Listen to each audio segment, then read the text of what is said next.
Good morning, students. Welcome to Video Money Online Classes. Myself, Adit Solanki. I am your new social science teacher.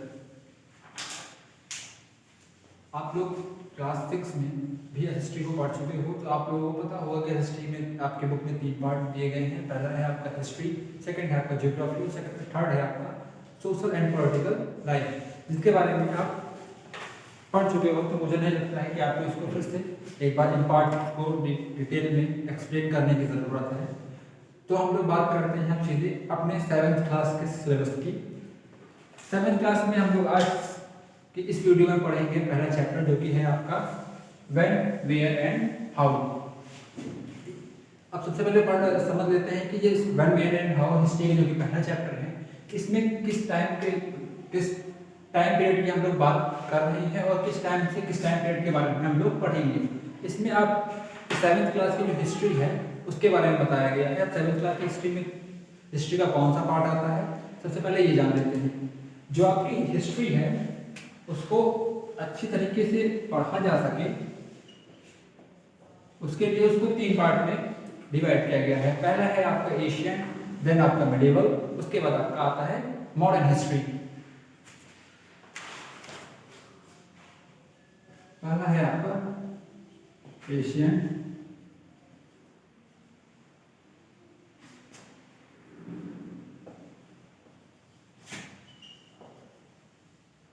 medieval, then modern. ये आपके history के 3 part हैं और इसी तरह आपकी हिस्ट्री को क्लासिफाई किया गया है चैप्टर्स में भी और क्लासेस में भी। जैसे कि अगर हम लोग इसकी बात करें तो आपको क्लास 6 में पढ़ने को मिलती है एशियन हिस्ट्री, उसके बाद मॉडर्न मिडिवल हिस्ट्री आपको मिलती है क्लास 7th में, और मॉडर्न हिस्ट्री आपको मिलती है क्लास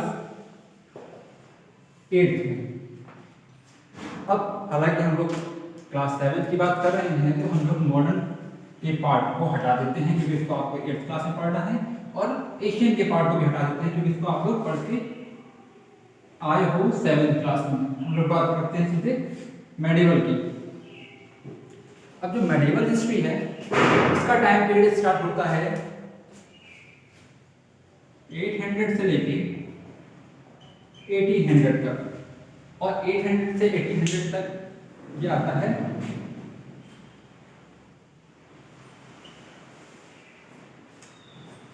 मेडिवल। और इस मेडिवल पीरियड को भी 2 पार्टों में बांटा गया है। पहला है आपका अर्ली मेडिवल और सेकंड है आपका लेटर मेडिवल। अगर हम लोग इसको भी 2 पार्ट में बांट देते हैं, पहला है आपका अर्ली मेडिवल, देन आपका है लेटर मेडिवल।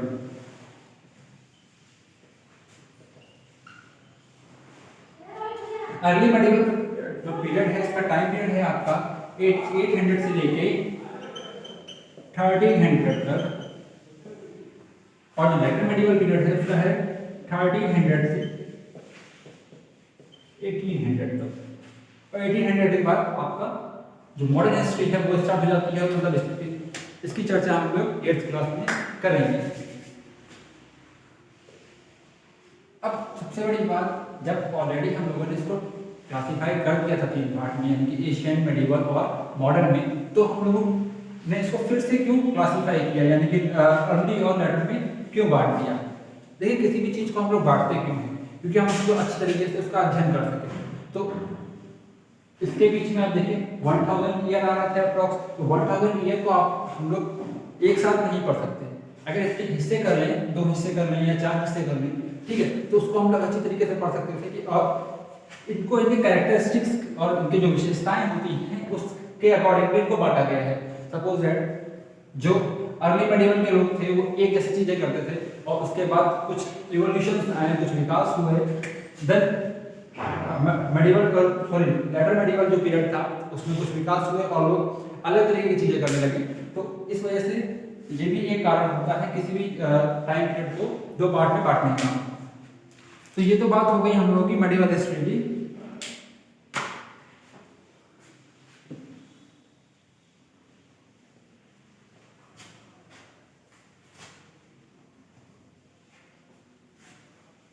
अगर हम लोग अर्ली मेडिवल की बात करते हैं, अर्ली पीरियड की, तो इस टाइम पे 800 से लेके जो आपका 1300 तक का टाइम पीरियड था, इसमें बेसिकली जो इंडिया था वो रूल किया जा रहा था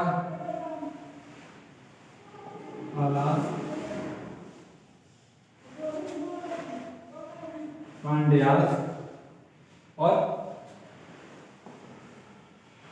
राजपूत, ये कुछ किंगडम्स थे जो कि अर्ली मेडिवल पीरियड में पाए जाते थे इंडिया के। और अगर हम लोग बात कर लें लेटर मेडिवल पीरियड की, अगर हम लोग बात करें लेटर मेडिवल की, तो इस टाइम पे भारत पे तुर्क का कंट्रोल भी था, उसके बाद दिल्ली सल्तनत भी आई,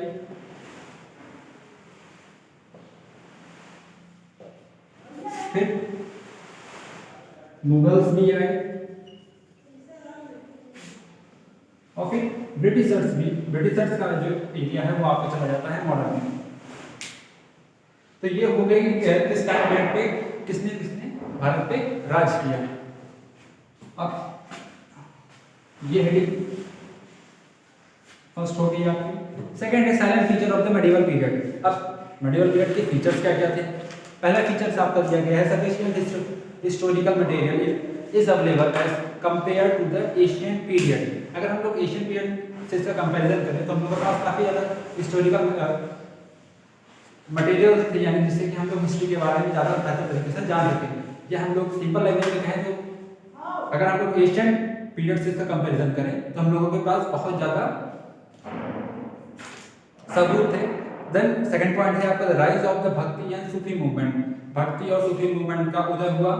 थर्ड है आपका foundation of the Mughal empire by Babur in 1526 CE. CE मतलब होता है कॉमन एरा।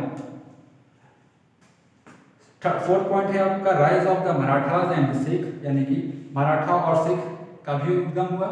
फिफ्थ पॉइंट है आपका economic prosperity attracted European countries to establish trade relation with India. इस पॉइंट को समझिएगा। और यही एक बहुत ही बड़ा रीजन रहा है कि जिससे कि आपका मॉडर्न हिस्ट्री में ब्रिटिशर्स आए। उस टाइम तक हम लोग सभी लोग जानते हैं कि भारत को सोने की चिड़िया कहा जाता था और यहाँ की जो समृद्धि थी, यानी कि जो आर्थिक समृद्धि थी, वो यूरोपियन कंट्रीज को भी अट्रैक्ट करती थी। उनको भी यहाँ से रिलेशन मतलब ट्रेड रिलेशन या व्यापारिक संबंध बनाने के लिए प्रेरित करती थी, जिससे कि ज़्यादा से जितने भी यूरोपियन कंट्रीज थी, for example French, Dutch, Britishers, Portuguese, इन्होंने लेटर मेडिवल में ही रिलेशन अपने बनाने स्टार्ट कर दिए थे।